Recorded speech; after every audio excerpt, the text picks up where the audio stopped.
Welcome, guys. Welcome to your show, my show, Exactly, Amara. This is your girl, Amara La Negra. And remember that this is a production of iHeart. Thank you so much for tuning in. And don't forget to give us those 5 stars. Subscribe to the podcast on your favorite podcast platform and head over to our YouTube channel where you can watch or listen to the podcast by searching for My Cultura podcast and clicking on Exactly, Amara. Today, I'm super chill. I've been working so hard, so much. I am exhausted, but I am never tired, never exhausted to talk to y'all.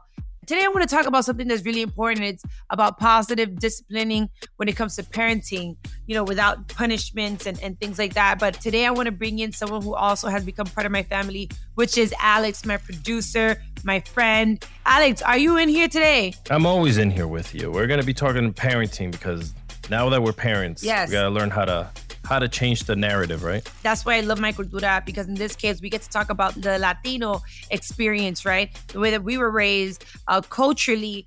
Every country is different, even though we're all the same, one big family. But we all have different methods of discipline when it comes to parenting your children. I know that growing up, my mom did the chancleta. It was a way of, I guess, discipline, punishment, control.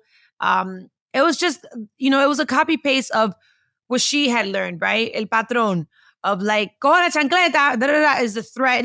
It's like a regular Latino. You don't even see, now that as an adult, it's like, oh yeah, that was regular. In the moment, I used to hate it. In my mind, I would think of ways to like run away from the house. As soon as she leaves, I'm going to do my book bag and I'm just going to run away. And I feel like that was everyone in the 90s. Right? everyone had a getaway bag. Yes. Like we all had ways of doing things. However, supposedly now this generation knows best, knows better, right from wrong, knows what we shouldn't do. When it comes to disciplining our kids, Alex, you have more experience than I do. So how do you feel about the discipline and punishments and all the timeouts of, this generation of 2023. Do you like it better? Do you miss the way things used to be? Do you think it worked best? Or do you think that now that we know better and how psychologically it can affect our children, how do you feel about it? Yeah, I think that's a big thing, is the psychological thing of it, right? Because I don't think there was no consequences back then for getting your booty beat by your parents, right? I guess that's because they thought it was just the right way of disciplining. Right. And that was just something that they did. And that's something that was done to them. I do believe that even timeouts have their place in time now. But man, like, if it wasn't la chancleta or the belt or una varita del palo, like when my grandfather used to take a little stick off the freaking bean tree, strip it, and I would just run. Right. Especially when I did bad things. Mm-hmm. I know. And you know what's crazy is that people still treat their kids that way till this day. Yeah. It's something that hasn't gone away. Culturally, that's just what they think is right. And you can't tell them right from wrong. I know the fear it must have put into you, la varita, but you knew what to do. You knew to get it together, right? And there's ways, like, for example, I now as a mother am working on my parenting skills. And I know it sounds crazy, but I am, in the process of training my daughters at such an early age. And my training starts off with, and I hope it never passes beyond the stare, the laser. Oh, yeah. Guys, the laser. When your parent just gives you that mean mug, just that deep, they open their eyes real big, give you the laser, and that means get it together. That's what I'm working on now. And to be honest, even though they're super young, they're getting it. Mommy's really fun and I'm very nurturing and I'm very loving. But whenever they start to wild out and cry, and, because they have la ñoñería. Yeah, of course. They have the mommy thing. And right now they know that if it goes, I'm going to come and hold them. But sometimes it's a lot, right? And you don't want little brats tampoco. I mean, they're babies, but you want to raise them properly. So I just do the laser eye and they know to get it together. There's many methods. I do believe, and don't judge me for it, right? Oh, God. I believe that a little spanking is a more Americanized, terminology. A little spanking, it's not a terrible thing. I do not go with child abuse. And that's another topic of conversation. There's a very thin line between discipline and abuse. And that's something that we have to learn and figure out, because if you're making your kid bleed, I think you've already passed that line of abuse, right? Yeah. And my mom did it to me a couple of times. I'm not gonna lie. I'm grown now, right? But my mom would pop me in my mouth sometimes, and that pop, that back of the hand, that pop right in the mouth. Sometimes she would bust my lip. She would act like she didn't care. Later on as an adult, she was like, "Ay, yo me sentía malísima. Like I would feel terrible." But tú no te aguantaba esa boca. You wouldn't I wouldn't know what else to do. Alex, as a parent, do you ever get desperate and just like don't know what to do and feel like, oh, like that anger part of you is about to come? I'm like, I'm about to, Yeah. So that was one of the things that, growing up, if you got out of hand, en la trompa, bam, you know what I'm saying? Yeah. Right in the mouth. And I think here's the problem with it, right? I felt like what was going to keep me from now doing that to someone else, because it was being done to me. Yeah. Right. Because as a kid, you don't know well. You're just like, okay, cool. I just got spanked for being bad. Right. But you don't know what being bad is, because there wasn't any communication with you. Mm-hmm. Yes, parents tend to like tell you something, but I think back in the day, parents just kind of were like, they went to the 10th degree immediately. But today's age, parents give you, there's communication, there's active listening. There's a relationship there where they're like, okay, I know you're freaking out, you're crying. I don't understand it. Talk to me. What's going on? Right. And the frustration leads to you, what is it that our parents used to say? I'm going to give you something to cry about. Yeah. Yeah. I do believe in la chancleta. I believe, I don't know if in the belt, I don't see myself doing the belts. I don't see myself doing the hangers but la chancleta at this point is a tradition. It's like, listen, if we're talking about my cultura, I must pass down my cultura from one generation to the other. And if I can't give you anything else, let me at least give you la chancleta. The flying chancleta from one room to the other, it is classic. I do believe that obviously communication is key. Talking to your children, understanding why they're behaving a certain type of way. In many occasions, we do have to be realistic and understand that as much as we may think that children don't have any pressure, don't have, any other things that they're going through, we don't know how they're handling things. You have to also understand that the way that we were raised a few years ago or many years ago is not the same generation, is not the same lifestyle that the kids are living today. Between social media, the internet, and everything else, they are going through a lot of social pressure. And let's even talk about bullying. You never know what your child is going through, right? When you're not around, that's causing them to behave a certain type of way, that's causing them to be disrespectful, that's causing them to be angry, that's causing them to whatever the case may be. The friends that they socialize with, right? Because my mom would always be like, yo no te crié así. I didn't raise you to be this way. You may not, but guess what? I spend more time in school and aftercare and tutoring and other things because unfortunately, in my case, as a single mother, she had to work super hard. She had to get several jobs, which I understood, as an adult now I respect and understand. But that meant that I spend less time with you and I spend more time in school with my friends. So all those behaviors don't necessarily mean that you're doing a bad job as a parent, right? You may be the best parent, had the best intentions. Sometimes you go out of your way to give your children all the things that you didn't have, all those things. It may not just be you. It's also the circumstances, the things that surround them, the things that they watch, the things that they hear, and so on. But communication is key when it comes to parenting. I will say that too.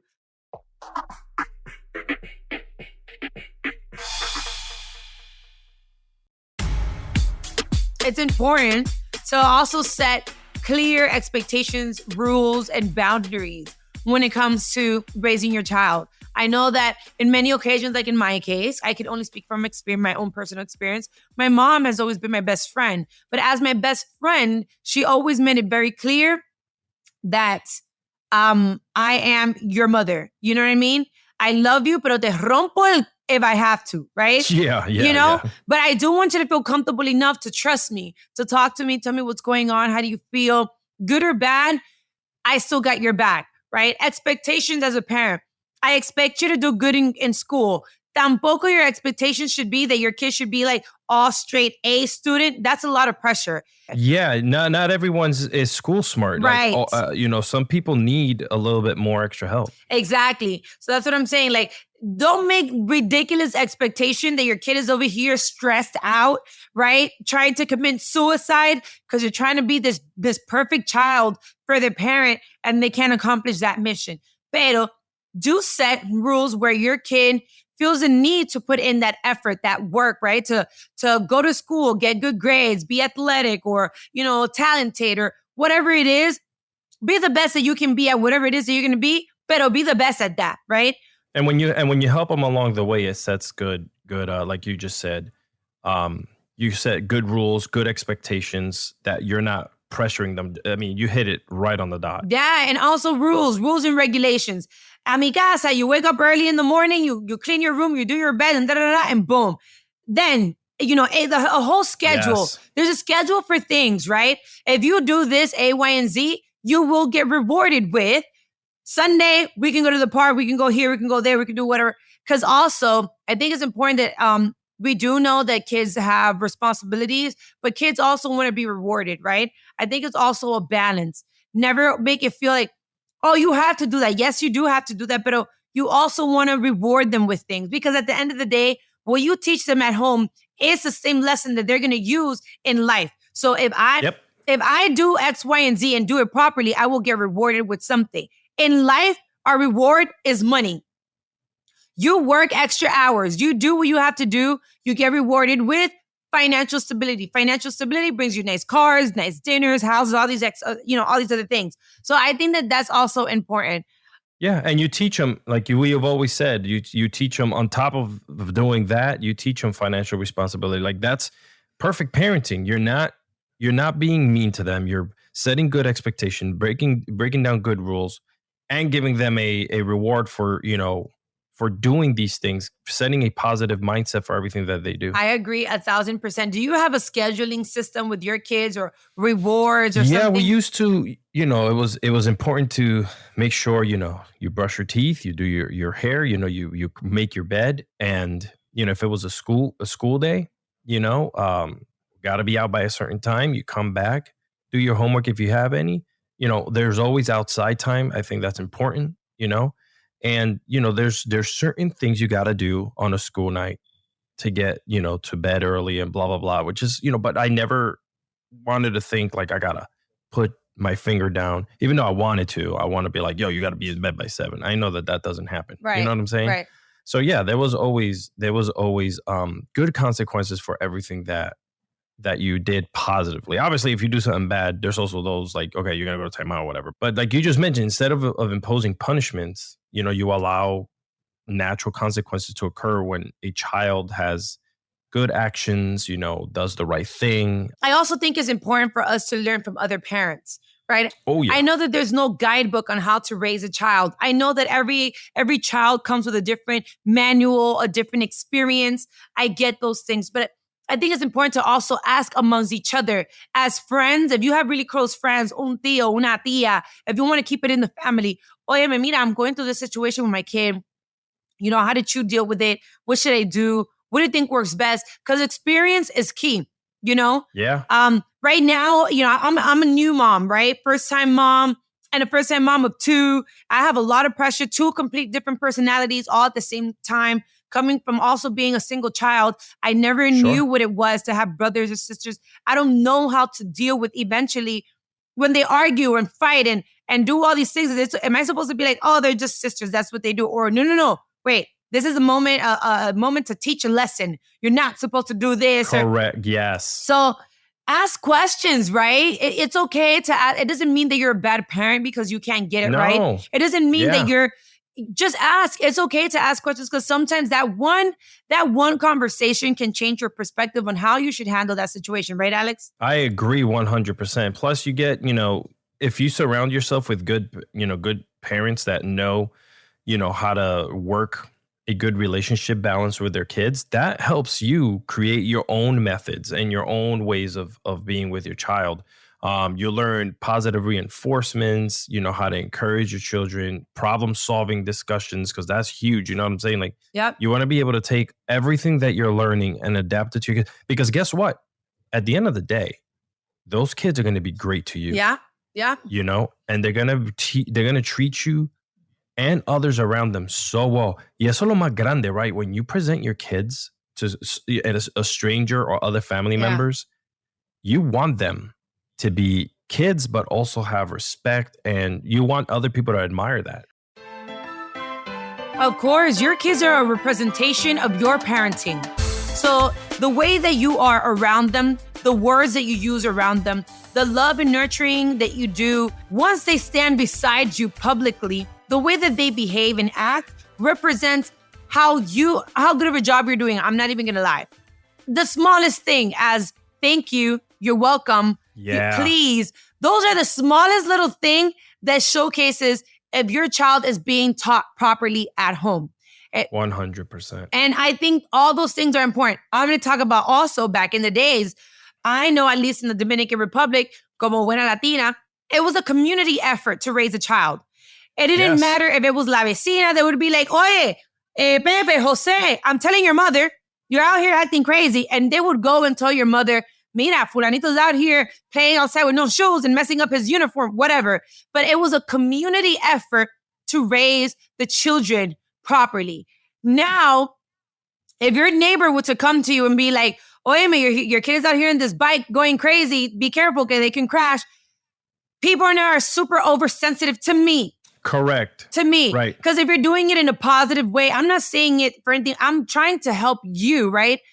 I don't know. I kind of missed the community effort to raise the children, to the community effort to help the single mothers or all that part. I kind of do miss it. Did you ever have any raise up in a neighborhood like that? Yeah. That's crazy because I grew up in Puerto Rico. I was, at the age of 8 was when I first came here to the United States. But everyone, los vecinos, yep. Everything that you did was known. Yeah. Everyone made sure you were okay. Yeah. Everyone, when even my parents were like, if you misbehave and they tell you and scold you for doing something bad, I'm not going to jump on them. But obviously, if they're abusing that, then there's a problem. But there was never anything bad. One thing that I have for you is, as the kids are getting older, you find different ways of being open to them and discipline. And, if they get out of hand, there's a lot of redirection and distractions that we can do for them, right? You le das un lápiz para que pinte, que si esto es el otro. Right. Are you going to be the type of mom that you go that way, the traditional way? Like, here's some crayons, here's some Play-Doh, here's something. Or would you go directly into the electronic use? Because I feel like that's an abuse that parents are using. You know it's what? Always jumping and giving them an iPad. And I'll be honest. Yeah. My younger one. Ooh, tell me. No usa nada de eso. Mentira. I swear. How did you do it? Every time they want something, or if they're freaking out or whatever, yo tengo libro de pintar, coloring books, lo que sea. Mira, let me tell you something. I am slightly going through it right now. And people keep telling me that it's normal not to panic. But I'm going through it right now because my babies are so stuck with Coco Melon and, La Granja de Zenón and all these other things. When they can't watch TV, they will cry and scream for as long as possible till they get that. And because I'm busy working and this and that. Early in the morning, that TV is on. Late at night till 1, 2 o'clock in the morning, that TV is on. And I'm trying to figure out what else can I do. I have them a crib full of toys y todo lo demás. But out of all the toys, they only care for the remote control, my cell phone, anything digital. There's a part of me that feels like they're pandemic babies, right? They were born in this era of technology, and their natural instinct is, I want to press buttons. I want to see a screen. Before, it wasn't that. It was, I want a Barbie. I want a doll. I want a baby. They are technology babies.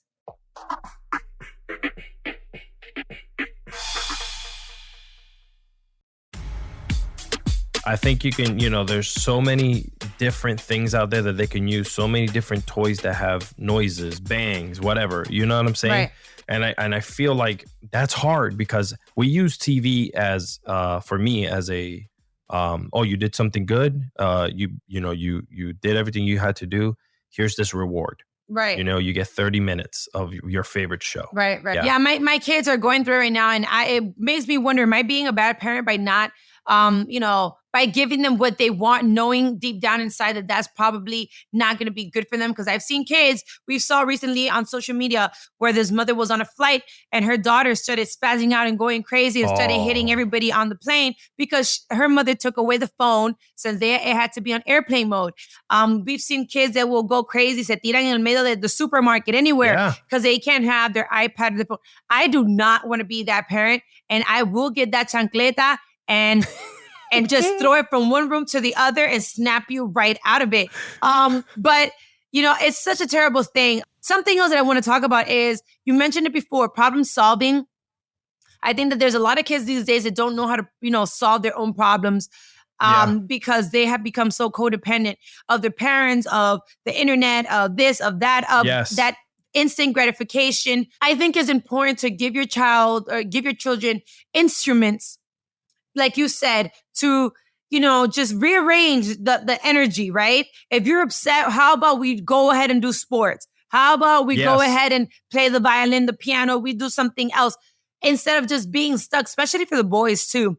Stuck in the room playing Nintendo, PlayStation. I don't know qué es lo que ellos juegan ya these days. You sound like you're like 100. Exactly. Whatever it is y'all is doing in these rooms, y'all need to figure out other ways. We're even looking at young teenage kids dying in a playroom, just stuck in that stuff. Like, they become zombies.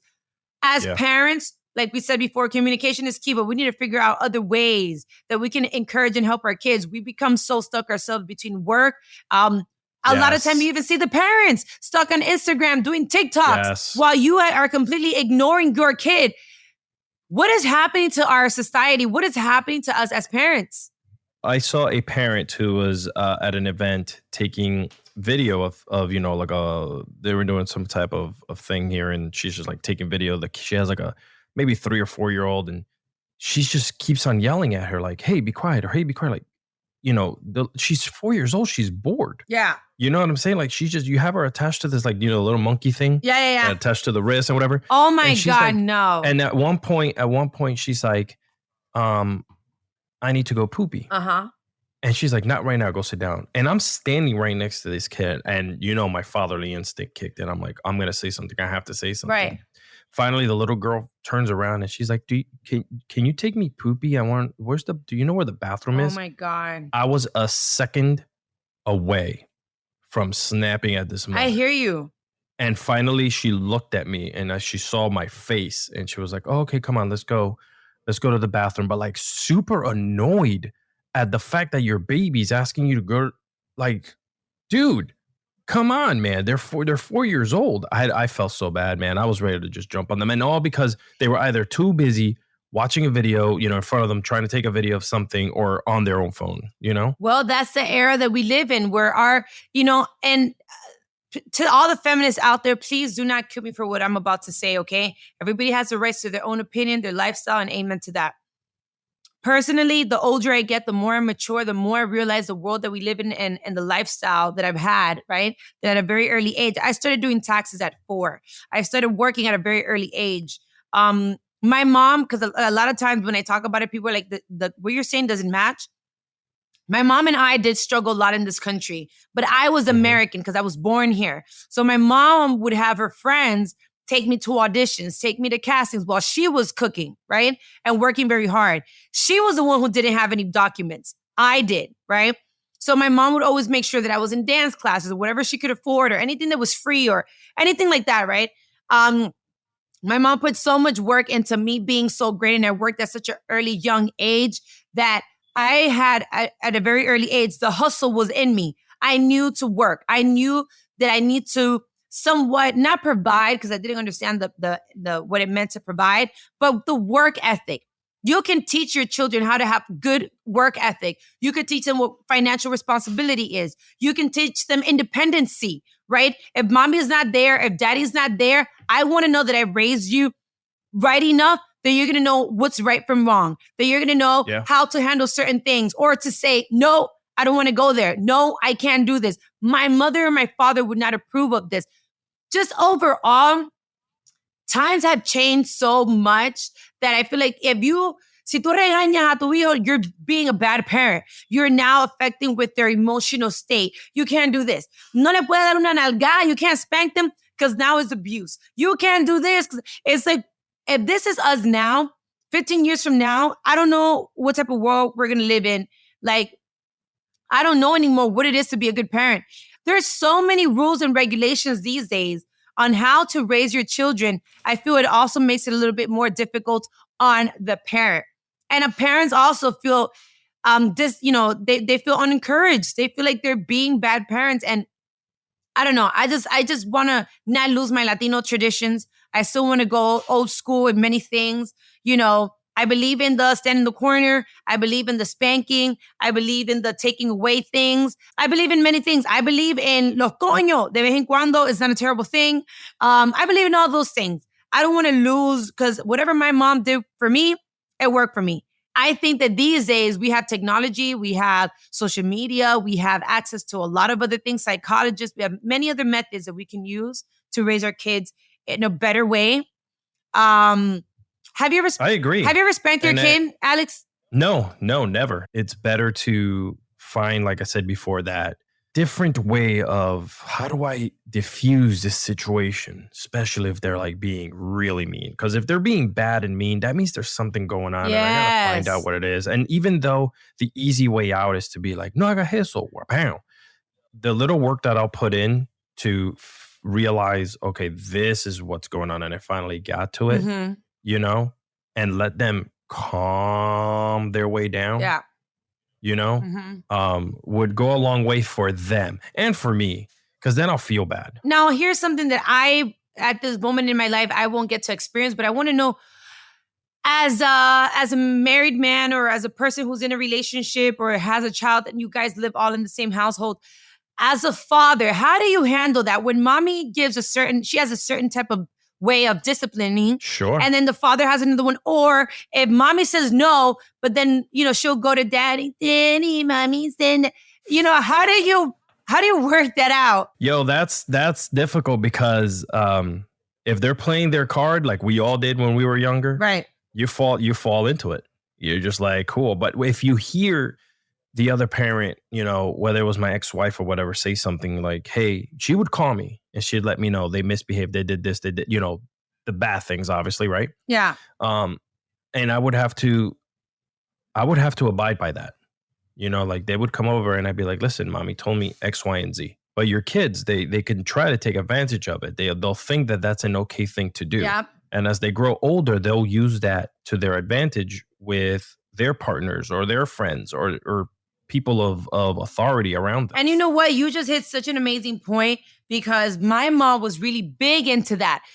Making sure, that's part of good parenting, making sure even before you punish your kids, explaining the reasons why you're punishing them so they understand and making sure that they themselves understand mommy or daddy is punishing me because they told me don't do X, Y, but I still did it. So now I know that if mommy or daddy tells me not to do something and I do it, here comes a punishment. So that is very important. A lot of parents just go, giving timeouts and taking away things because I said so. I understand that I said so, but also making sure that your child understands why they're being punished is also extremely important. You know what? I can talk about this for hours and hours because there's so many levels and layers to what it is to good parenting, how to become a better parent, rather better, because it doesn't mean that you're doing a bad job, but there's always ways of you improving your parenting skills. And you know what? If you guys can take anything away today from this episode, I would say, look, positive disciplining techniques promote a nurturing and supportive environment, fostering healthy child development and building strong parent-child relationships, okay? That's so important. And by focusing on effective communication, respect, and teaching problem-solving skills, there's ways of being a good parent. Don't feel that you're doing a bad job. You're not. There's things that you can do to become a better parent. Communication is key. Just being supportive, understanding them, get to their level, understanding their children. I know that you're stressed out with the responsibilities and bills of life and everything else, but remember that they're kids and they're also living in a new generation, in a different world, and things are also hard for them. Alex, thank you so much for joining me today. Te quiero, te adoro.